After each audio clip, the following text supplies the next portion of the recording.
আকাশ আমায় শিক্ষা দিল উদার হতে ভাইরে। কর্মী হবার মন্ত্র আমি বায়ুর কাছে পাইরে। পাহাড় শিখায় তাহার সমান, হই যেন ভাই মৌন মহান।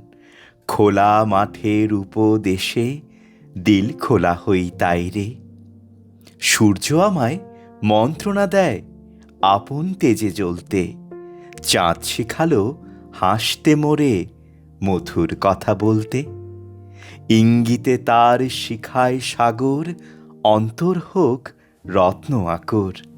নদীর কাছে শিক্ষা পেলাম আপন বেগে চলতে। মাটির কাছে সহিষ্ণুতা পেলাম আমি শিক্ষা। আপন কাজে কঠোর হতে পাষাণ দিল দীক্ষা। ঝর্ণা তাহার সহজ গানে গান জাগালো আমার প্রাণে। শ্যামবনানী সরসতা আমায় দিল ভিক্ষা। বিশ্বজোড়া পাঠশালা মোর, সবার আমি ছাত্র। নানানভাবে নতুন জিনিস শিখছি দিবারাত্র। এই পৃথিবীর বিরাট খাতায় পাঠ্য যে সব পাতায় পাতায়, শিখছি সে সব কৌতূহলে, নেই দ্বিধা লেশ মাত্র।